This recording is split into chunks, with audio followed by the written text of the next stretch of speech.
नमस्कार दोस्तों। आज हम अर्थशास्त्र विषय के अंतर्गत आर्थिक समृद्धि और आर्थिक विकास की परिभाषा लेकर आए हैं, जो एमए और बीए अर्थशास्त्र के छात्रों के लिए उपयोगी होगी। आर्थिक समृद्धि अर्थात इकोनॉमिक ग्रोथ। आर्थिक समृद्धि से अभिप्राय आय अथवा उत्पादन में होने वाली दीर्घकालीन वृद्धि से है। आय अथवा उत्पादन के मूल्य में वृद्धि तब हो सकती है जब वस्तुओं तथा सेवाओं के उत्पादन में वृद्धि हो तथा वस्तुओं और सेवाओं की कीमतें स्थिर रहें, और जब वस्तुओं तथा सेवाओं की कीमतों में वृद्धि हो और वस्तुओं तथा सेवाओं का उत्पादन स्थिर रहे। आर्थिक समृद्धि से अभिप्राय पहले प्रकार के उत्पादन के मूल्य में समृद्धि से है, अर्थात वह मूल्य जो वस्तुओं तथा सेवाओं के उत्पादन में वृद्धि के फलस्वरूप संभव होता है, जबकि वस्तुओं तथा सेवाओं की कीमतें स्थिर रहती हैं। इस प्रकार समृद्धि को ही वास्तविक समृद्धि कहा जाता है। इसका तात्पर्य है देश में वस्तुओं तथा सेवाओं के प्रवाह में वृद्धि। यदि देश की जनसंख्या स्थिर रहती है तब वास्तविक समृद्धि का अर्थ है प्रति व्यक्ति के लिए देश में वस्तुओं तथा सेवाओं की अधिक उपलब्धता। लेकिन ऐसा होता है कि देश की जनसंख्या स्थिर नहीं रहती है, बढ़ती रहती है हमेशा, तो देश की जनसंख्या में वृद्धि होती रहती है। इसलिए आर्थिक समृद्धि की परिभाषा क्या हुई?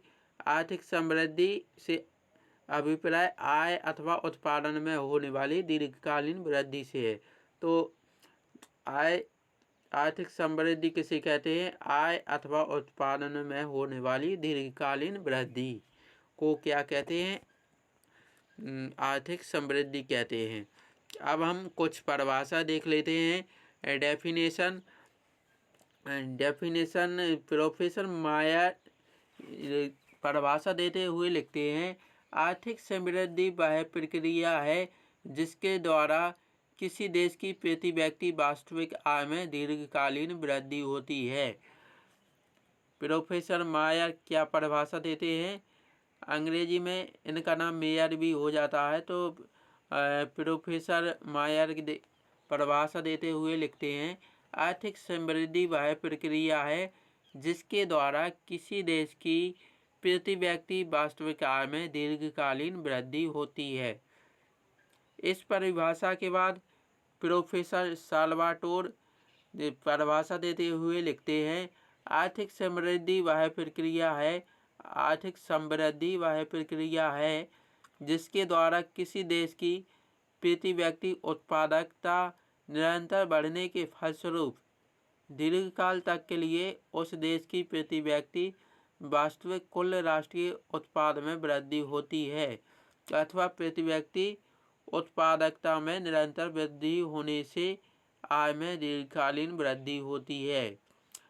फिर इसके बाद हम प्रोफेसर पीटरसन की परिभाषा देखते हैं। प्रोफेसर पीटरसन आर्थिक समृद्धि की परिभाषा देते हुए लिखते हैं, आर्थिक समृद्धि से अभिप्राय वस्तुओं तथा सेवाओं के प्रति व्यक्ति वास्तविक उत्पादन में समय के साथ साथ वृद्धि हो तथा अर्थव्यवस्था की वस्तुओं तथा सेवाओं की उत्पादन क्षमता में वृद्धि हो। प्रोफेसर पीटरसन क्या लिखते हैं आर्थिक समृद्धि की परिभाषा देते हुए, आर्थिक समृद्धि से अभिप्राय वस्तुओं तथा सेवाओं के प्रति व्यक्ति वास्तविक उत्पादन में समय के साथ साथ वृद्धि हो तथा अर्थव्यवस्था की वस्तुओं तथा सेवाओं की उत्पादन क्षमता में वृद्धि हो। फिर इसके बाद हम आगे परिभाषा देखते हैं। हमने इन परिभाषाओं को पढ़ा और इन परिभाषाओं को पढ़कर यह स्पष्ट हुआ कि वस्तुओं के परिमाण में होने वाली आकस्मिक वृद्धि को आर्थिक समृद्धि नहीं कहा जा सकता। जैसे उदाहरण के लिए मान लें कि किसी वर्ष अच्छी वर्षा के कारण किसी उत्पादन में वृद्धि हो जाती है, परंतु आगामी वर्षों में किसी उत्पादन कम हो जाता है, तो इसे आर्थिक समृद्धि नहीं कहा जाएगा, आर्थिक समृद्धि नहीं कहा जाएगा। अर्थात समृद्धि की धारणा परिवर्तन के उस प्रवृत्ति पथ को व्यक्त करती है जो समय के साथ साथ वृद्धि की ओर अग्रसर हो। बेशक बीच में उत्पादन में थोड़ा बहुत आकस्मिक गिरावट हो अथवा ना हो। फिर दूसरी बात स्पष्ट होती है, दूसरी बात क्या स्पष्ट होती है? आर्थिक समृद्धि केवल एक ही पक्ष अर्थात प्रति व्यक्ति आय का अध्ययन किया गया है। आर्थिक समृद्धि को प्रभावित करने वाले तत्व आय का उचित बंटवारा, जीवन की गुणवत्ता, आर्थिक कल्याण आदि की ओर कोई ध्यान नहीं दिया गया उपरोक्त परिभाषाओं में। अब हम आर्थिक विकास अर्थात इकोनॉमिक डेवलपमेंट की परिभाषा देखते हैं। आर्थिक विकास वह प्रक्रिया है जिसके फलस्वरूप प्रति व्यक्ति वास्तविक आय बढ़ने के साथ साथ असमानता, निर्धनता, बेरोजगारी, अशिक्षा तथा बीमारी में कमी होती है। तो आर्थिक समृद्धि में हमने क्या देखा था कि आय में वृद्धि होना चाहिए, देश की प्रति व्यक्ति आय में, और मतलब आय में सिर्फ इनकम में वृद्धि होनी चाहिए। लेकिन आर्थिक विकास में हमें क्या क्या में वृद्धि होनी चाहिए और कमी होनी चाहिए? तो आर्थिक विकास में प्रति व्यक्ति आय बढ़ने के साथ साथ असमानता, निर्धनता, बेरोजगारी और अशिक्षा, बीमारी में कमी होनी चाहिए। तो अर्थात लोगों के आर्थिक कल्याण में वृद्धि होनी चाहिए। आर्थिक विकास में क्या होना चाहिए? लोगों के आर्थिक कल्याण में वृद्धि होना चाहिए और उनका जीवन स्तर ऊंचा होना चाहिए।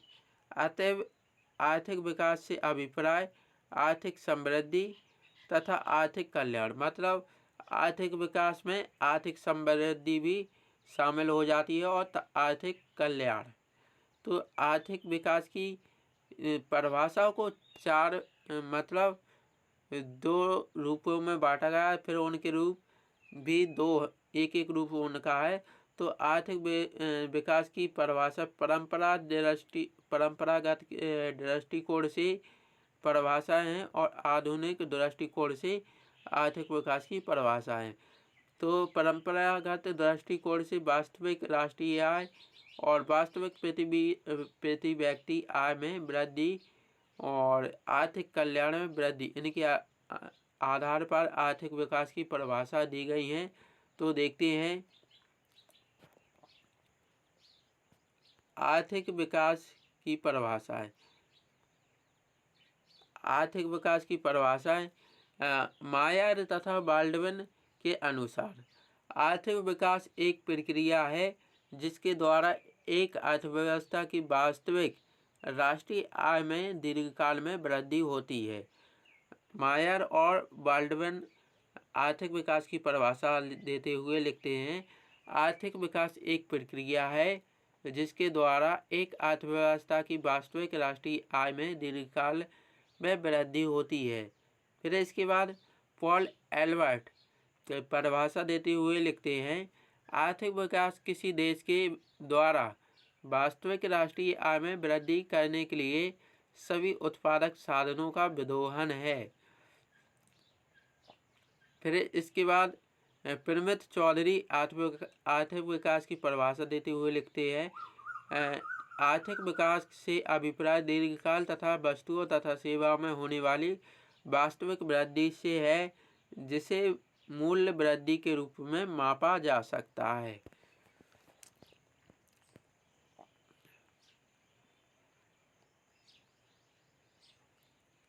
अब हम आगे परिभाषा देखते हैं। साल्वेटोर के अनुसार आर्थिक विकास वह प्रक्रिया है जिसके द्वारा किसी देश की प्रति व्यक्ति उत्पादकता निरंतर बढ़ने के फलस्वरूप दीर्घकाल तक के लिए उस देश की प्रति व्यक्ति वास्तविक कुल राष्ट्रीय उत्पाद में वृद्धि होती है। यह प्रति व्यक्ति उत्पादकता में लगातार वृद्धि होने से आय में दीर्घकाल तक वृद्धि होती है। पेंगुइन शब्दकोश के अनुसार आर्थिक प्रक्रिया किसी अर्थव्यवस्था की कुल तथा प्रति व्यक्ति वास्तविक आय में होने वाली वृद्धि की वह प्रक्रिया है जिसके साथ साथ उस अर्थव्यवस्था की संरचना में भी मौलिक परिवर्तन होते हैं। प्रोफेसर पीटरसन के अनुसार आर्थिक विकास से अभिप्राय है कि समय के साथ साथ वस्तुओं तथा सेवाओं से प्रति व्यक्ति वास्तविक उत्पादन में वृद्धि हो तथा अर्थव्यवस्था की वस्तुओं तथा सेवाओं के उत्पादन करने की क्षमता में वृद्धि हो। फिर इसके बाद प्रोफेसर इर्मा एडलमैन के अनुसार आर्थिक विकास वह प्रक्रिया है जिससे एक ऐसी अर्थव्यवस्था जिसमें प्रति व्यक्ति आय की दर कम या ऋणात्मक हो उस अर्थव्यवस्था में बदल जाती है जिसमें ऊंची दर पर प्रति व्यक्ति आय में वृद्धि होना उसकी स्थायी और दीर्घकालीन विशेषता बन जाती है।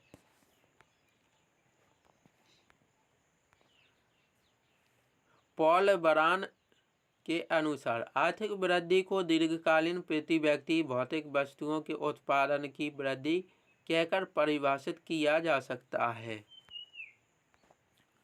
प्रोफेसर मायर ने अपनी पुस्तक, प्रोफेसर मायर की पुस्तक है leading issues in economic development के प्रथम संस्करण में आर्थिक विकास की परिभाषा देते हुए लिखा है उन्होंने, आर्थिक विकास वह प्रक्रिया है जिसके द्वारा प्रति व्यक्ति वास्तविक आय में दीर्घकाल में वृद्धि होती है।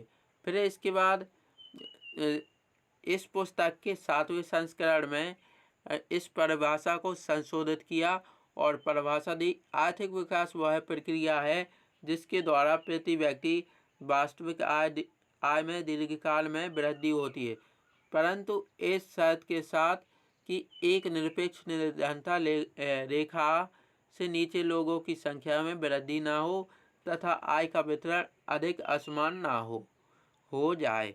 तो यह परिभाषा दी थी। अब हम आगे देखते हैं। अब हम कॉलन क्लार्क के अनुसार आर्थिक विकास की परिभाषा देखते हैं।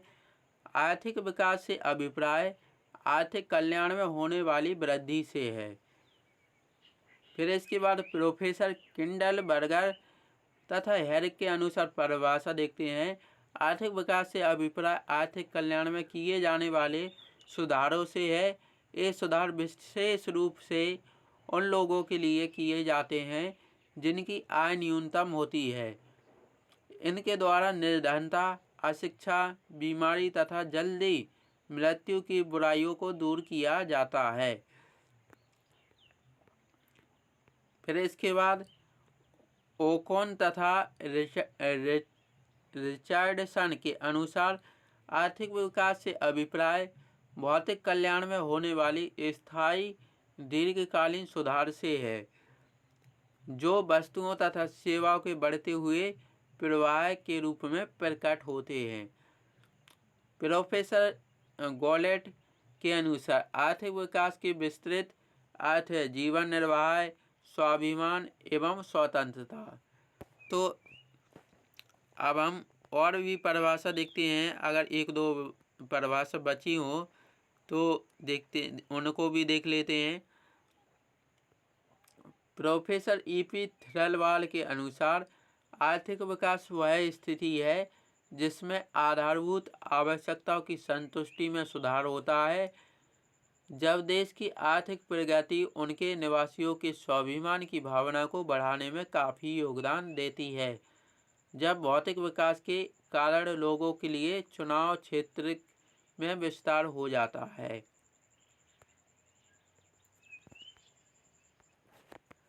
अब हम डॉक्टर उमन के अनुसार आर्थिक विकास की परिभाषा देखते हैं। आर्थिक विकास से अभिप्राय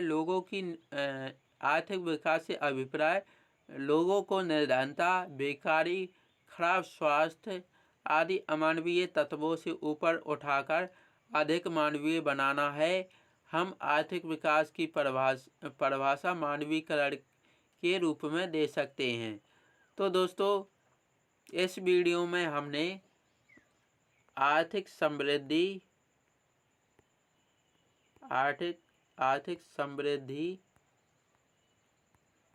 और आर्थिक विकास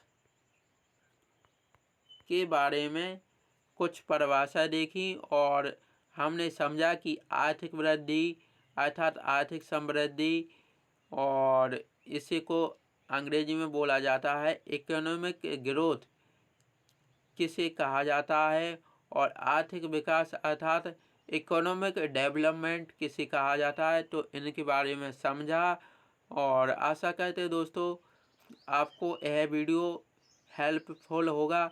और अगर आपको वीडियो अच्छा लगे तो अपने दोस्तों के साथ इस वीडियो को शेयर करें।